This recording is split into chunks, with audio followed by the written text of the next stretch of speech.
You want to support Roland Martin Unfiltered? Be sure to join our Bring the Funk fan club. Every dollar that you give to us supports our daily digital show. There's only one daily digital show out here that keeps it black and keep it real as Roland Martin Unfiltered. Support the Roland Martin Unfiltered daily digital show by going to RolandMartinUnfiltered.com. Our goal is to get 20,000 of our fans contributing $50 each for the whole year. You can make this possible. RolandMartinUnfiltered.com. You see exactly what's going on.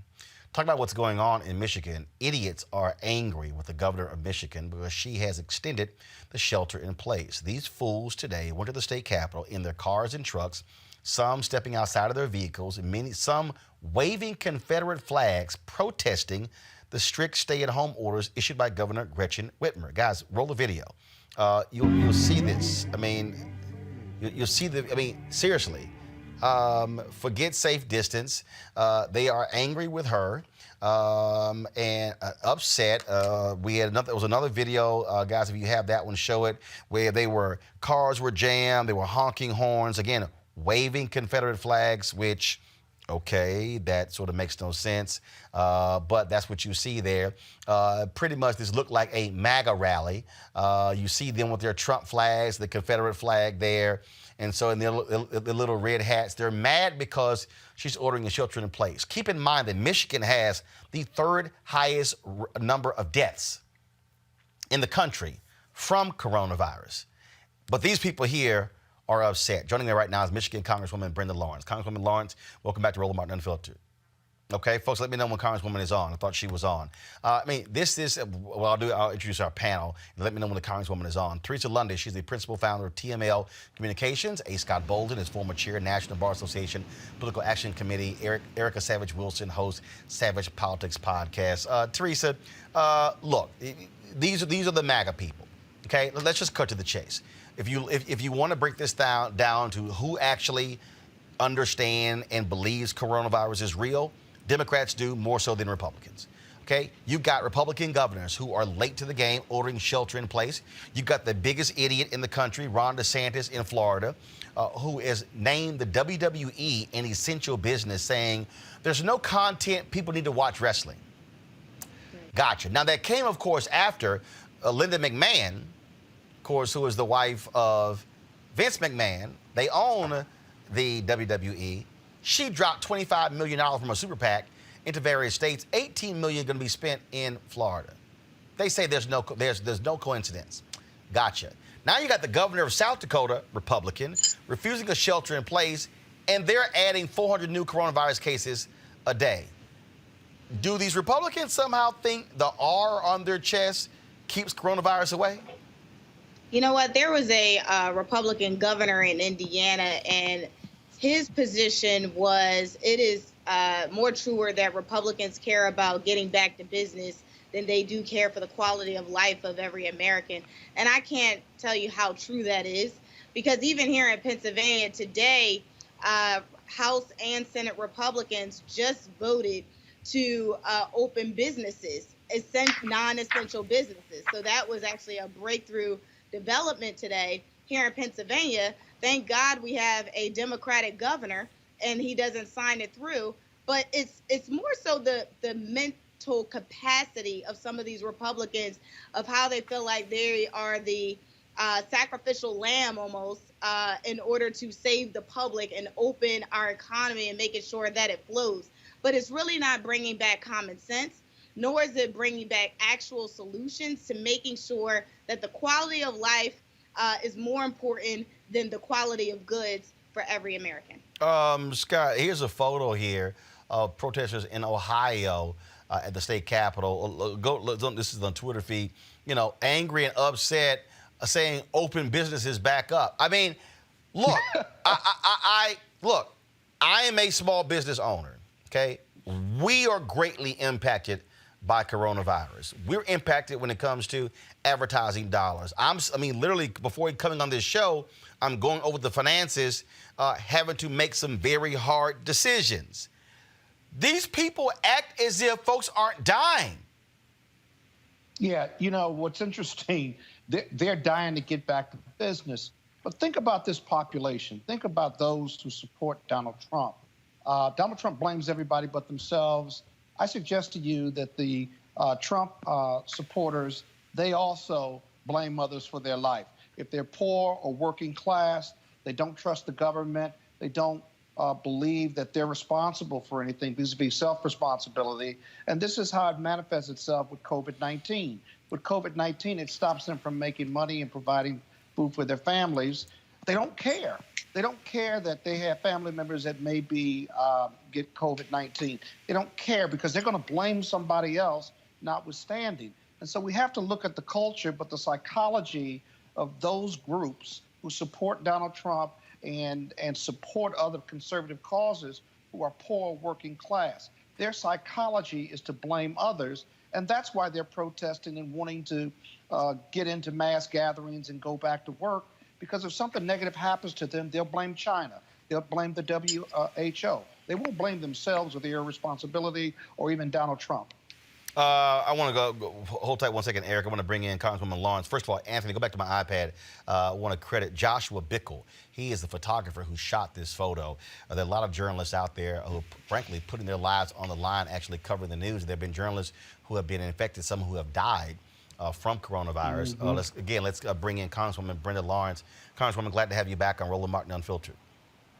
Thank you so much. I'm glad to be here, and I thank God that you're safe and we're well. So we're watching these idiots in Michigan who are angry with the governor because she's extending the shelter in place. I mean, Michigan is seeing significant numbers. I mean, there are people there who are dying left and right. I talked about Willie Wilkerson, the longtime fiance and worker with Aretha Franklin, who passed away. I got the news earlier this week. I mean, this thing is real, and these folks act as if, oh, this is no big deal. Let's go back to having groups and people going into restaurants and going to hang out. I mean, Dr. Birx just said this is highly contagious, but they're getting their cues from Donald Trump, who is itching because he's angry the stock market has lost so many of his points. So this is what's so ironic. The protests that they had today, they were literally without masks, congregating, spitting and hollering, waving the Trump flag and wearing the Trump hat. And what was so ironic is that the organizer of this protest said that it's not political. It's not political, but here you are waving the Trump flag. And so I just want to make this real. In Michigan, we have had over 27,000 people infected and 1,796 deaths as of Tuesday. This is real. This is not political. And this governor has gone above and beyond. And thank God she has, because we're finally seeing that it is leveling out. And it was just crazy today to see this mass people, and they just blocked the streets and protesting and saying, you know, we need to go back to work. So what does that waving the Donald Trump flag have to do with you losing your life? And this is another thing. In Michigan, we have what we call up north. It's wooded, it's beautiful, it's lakes. We call it God's country. And so many people own property up north. And so a lot of people wanted to get in their car and drive up north and get away from this contaminated area.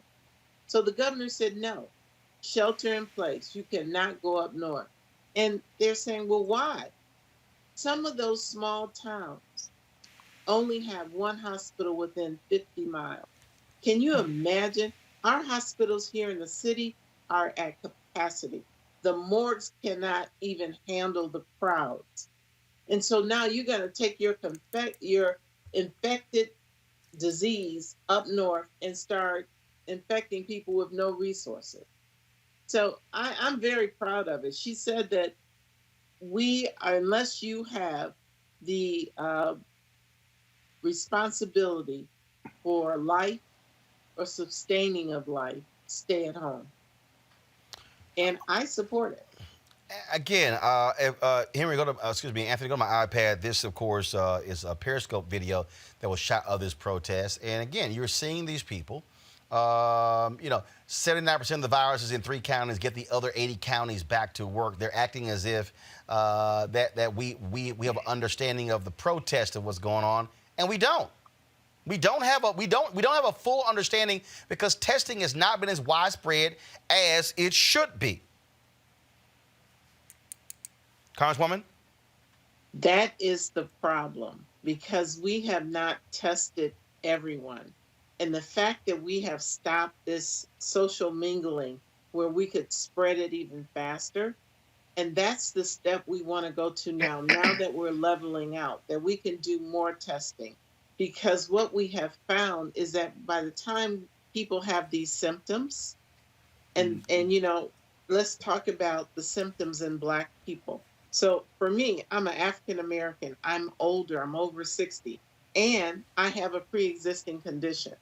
Now you take that. If any of this disease gets to me, it has a direct impact. There are some people that are walking around with no symptoms, but they're spreading the disease.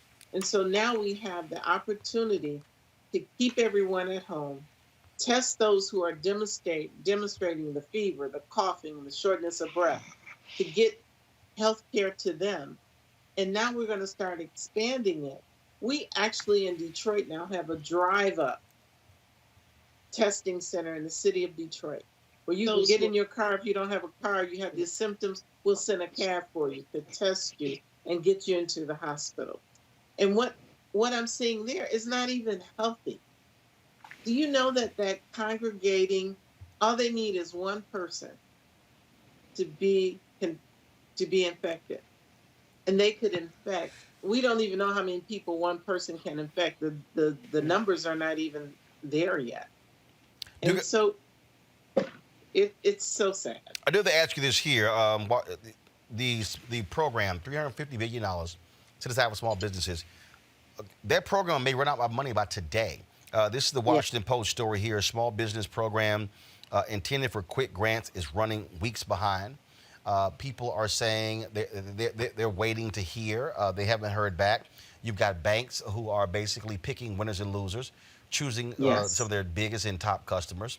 You've got businesses that don't have relationships with banks, which have got a handful of. So you have to, in order to access, you got to go through these banks. Well, they're now deciding, who gets to participate or not. So what do Black businesses do who right now are in this conundrum? And these are businesses that can't wait 2, 3, 4 weeks. These people literally are in will I be in business in the next 5 to 7 days? So, Roland, what we're confronting here is that this virus is doing more than killing and taking lives. It's devastating our economy. And you have some small business. So I'm in Detroit. We call ourselves a comeback city. So many of the small businesses have only been up and running a year or 6 months because it's just been this momentum of growth of business. And now they're just getting on their feet, and they don't have that fallback or that preserves that they can go back to and pull from. So we're going to see, and we're going to have a tremendous amount of resources available to the small business. So some of the things I heard, because I talked to one of my auto suppliers who happened to be an African American, and I said, "How are you doing?" He said, "Well, Brenda, I have resources. I have administrative staff that help me cut through the red tape." Then I talked to my small restaurant owner or my beauty salon owner. She doesn't know how, or he doesn't know where to start. What do I do? What are you talking about? I saved this money under my bed and started my business. I don't have a bank. They wouldn't give me money.